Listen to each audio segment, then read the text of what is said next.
What's up, everybody? Welcome back to our channel. Today I'm going to be reviewing K.O.D., J. Cole's 5th studio album. Did I get it? I tried to do a little lady voice. K.O.D. I have the physical copy in hand right now. It took me 5 different stores to get this, but I got it. Called a couple places and I was like, hey, do you have the J. Cole album? No, we don't have vinyl, but we do have the CD. That's what I meant. So someone held it for me, FYE, and I got the physical copy. The last CD that I purchased, I want to say was J. Cole Sideline Story. Let's talk about the artwork first. It says this album is in no way intended to glorify addiction. It depicts someone doing cocaine, drinking lean, smoking weed, doing Xanny, perks. He also has some type of product on his finger. My first interpretation of the cover was that these were his inner demons, and the reason why I thought that was because these are under his cape. If you open up who he really is, this is what he has inside. He doesn't talk about cocaine, but he does talk about love. But fun fact, did you know that cocaine affects your brain in the same type of way that being in love does? Look it up. So the one thing I love about the physical copy is that, sorry, I just meant it, is that it has the lyrics, y'all. It has all the lyrics. I know exactly what he said. The intro, where she says K.O.D., that set it off. I was like, oh shit, here we go. And then you just hear, doom, doom, doom. Yo, I was like, he's fucking back. K.O.D. That joint is tight.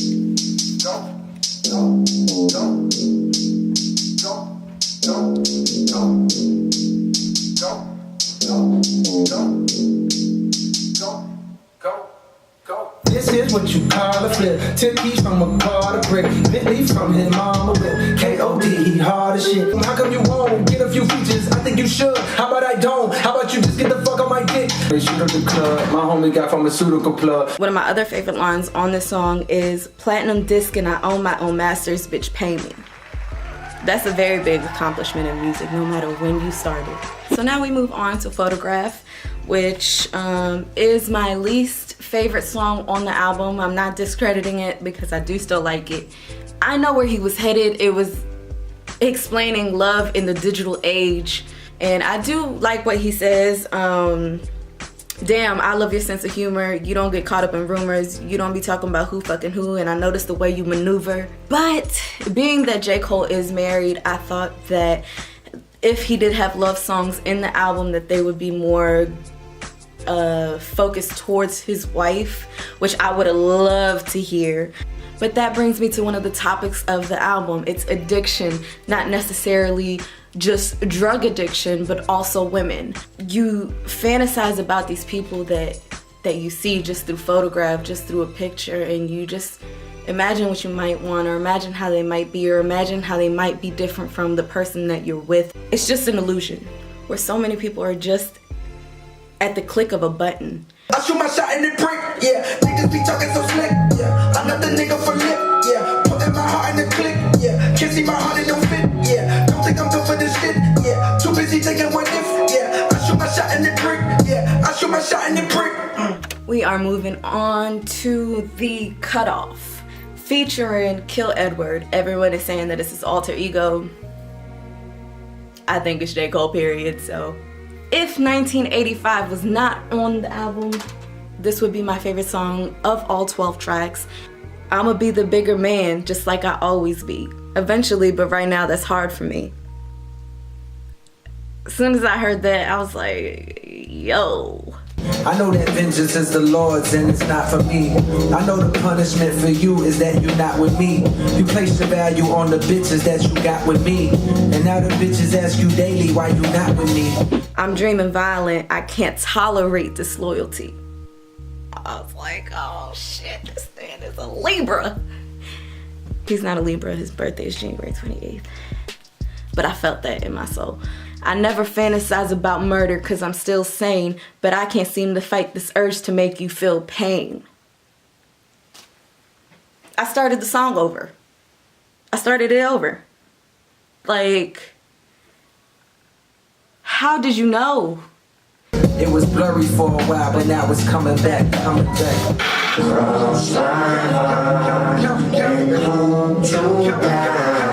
Count it. Without it, I'm miserable. Don't wanna fall off, so I'm all in my bag. Thinking God like it's biblical. I know it's gonna solve every problem I have. ATM, he dropped the video on the day he released the album, 4/20. In the end of the video, he dies trying to chase the money. And I believe that's a great message. A lot of material things are also an addiction. Just external things that you feel like you have to purchase to make you feel better, and what you need to fulfill is that emptiness. You need to find what that emptiness is so that I don't have to be addicted to that chase of money, to that fame, to those drugs. What is it that what is it that I can do to get this feeling without it? The money, it comes and goes, and when you die. So now we're moving on to Motivate. I do feel like a little crime mob influence in there. And of course, Biggie, Get Money. Don't you think this got a little crime mob feel to it?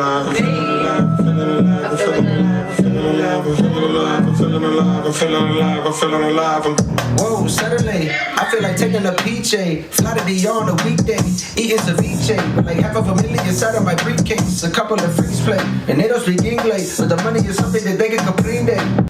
Too many times I swallow my pride. I'm cracking a smile, I'm dying inside. My demons are close, I'm trying to hide. I'm popping a pill, I'm feeling alive. Blow. Next up we have Kevin's Heart. I love this song because it's so relatable. I feel like it's something that people that I've dealt with would relate to and would sing along with, and actually felt that way.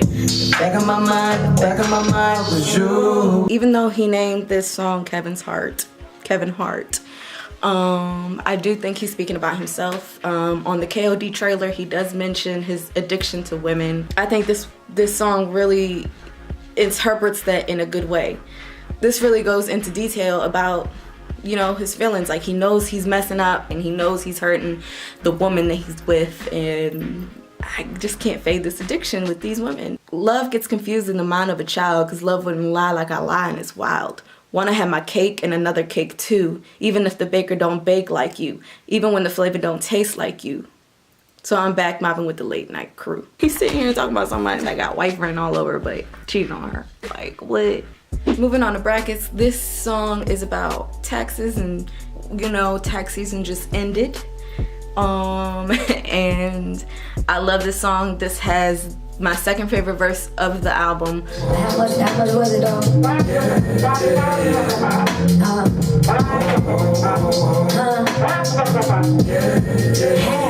Half, nigga, you crap, boy, you crazy. Bitch, half my dick. I pay taxes, so much taxes, shit don't make sense. Where do my dollars go? You see, lately I ain't been convinced. I guess they say my dollars supposed to build roads and schools, but my niggas barely graduate, they ain't got the tools.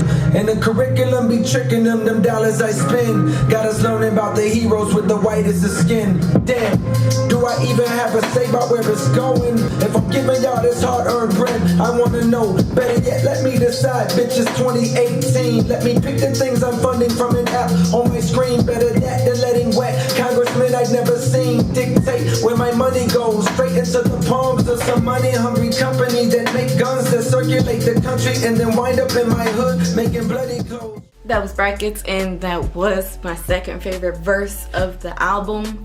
I think it just talks to so many people. I mean, you go to work every day, you work hard every day just to get your taxes taken right from up under you. I felt like it was really deep. I mean, you go through all these things, but at the end of the day, when you suffer, when you lose someone, when you lose yourself, you still have to be functional.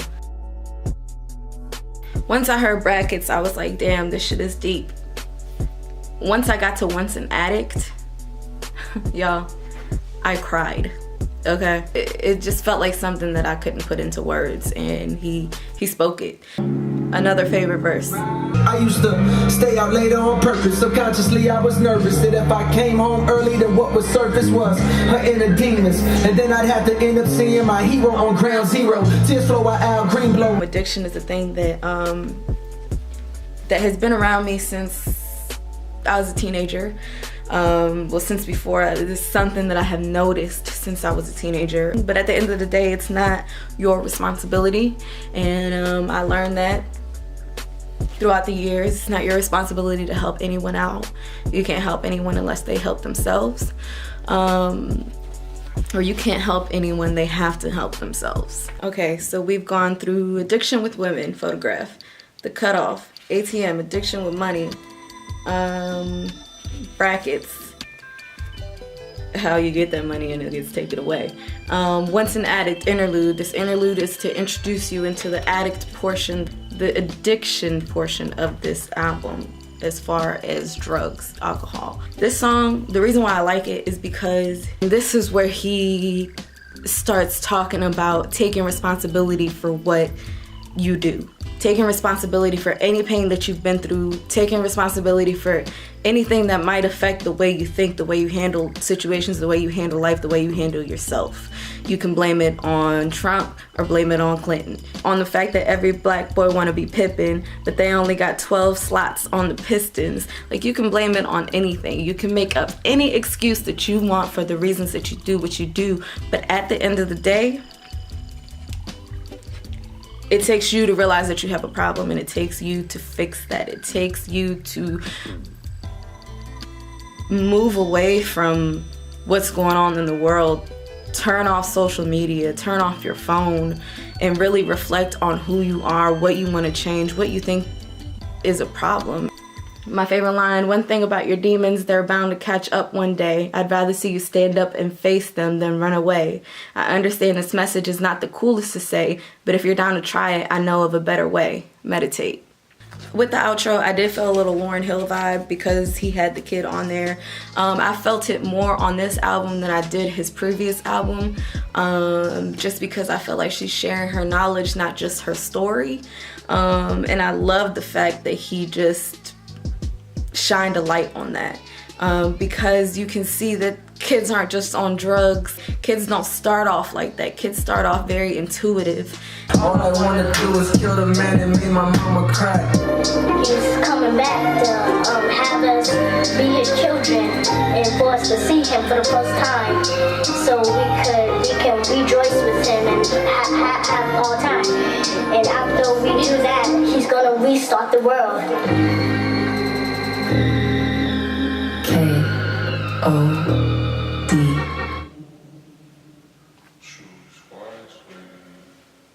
Choose wisely. This is a phrase used in this album about 5 times. I haven't counted, but a lot. This is the theme of the album. Choose wisely. You have so many options. So we talk about money, we talk about drugs, we talk about alcohol, we talk about women, we talk about doing the right thing and finding other outlets that don't affect your life in a negative way. And I just love it. I feel like it's something that people need to hear, especially in this day and age where your mind is so filled with outside negative things, reality shows, and this music that's coming out, everything around you, everything you see. And so after all that, we now come to the final song. We wrap it up, we put all that in a ball, and then boom, it explodes on track 12, 1985. 1985, I arrived. 33 years, damn, I'm grateful I survived. We wasn't supposed to get past 25. Joke's on you, motherfucker, we alive. To tell them what they should do, who the fuck am I? I heard one of them diss me, I'm surprised. I ain't tripping, listen good to my reply. The reason why 1985 is my favorite song is because he comes at you like a king. He comes at you as a grown man and sits you down and says, I'm not gonna go on you, I'm not gonna make a fool of you, I'm not gonna do any of that. I'm just gonna reflect in words what you're doing, because maybe you don't see it. I don't think you that dumb, but maybe you don't see it. I'm fucking with your funky little rap name. Plus you having fun and I respect that. But have you ever thought about your impact? These white kids love that you don't give a fuck, cause that's exactly what's expected when your skin black. They wanna see you take a minute just to tell you that ain't true. One day them kids is listening and gon' grow up and get too old for that shit that made you blow up.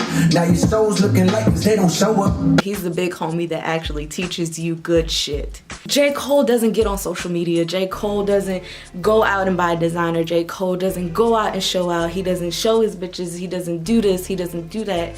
And he actually takes time for his mental health. And I think that's a very big issue that no one is speaking of right now. Everyone is telling you ways to cope with things in other ways. And I think money is one of the biggest ones.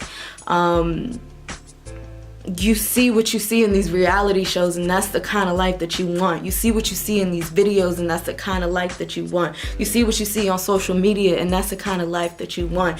It takes so much to build that person up on social media that you want to be so bad so that people think you're actually that person. How about you just be yourself and deal with the situations that you have at hand? And you know, when you think like this, you start to lose people that you thought were going to be there. You lose people that you cared about, because a lot of people just don't understand it. I'd rather be the person I could lose everybody in the world if it means working on myself. He wrote the album, and I'm not sure whether he said 4 days or 4 weeks.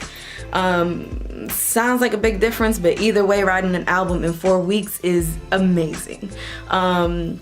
He said that he, you know, didn't have any content, but he felt like God was just like, here, write this shit and just take credit for it. He did tweet out what KOD meant. He said it has 3 meanings: kids on drugs, king overdose, kill our demons. I don't think that there was anything that he missed or that he could have talked about that would have made the album any better. His delivery was awesome. I'll give this album a 10 out of 10. Thank you.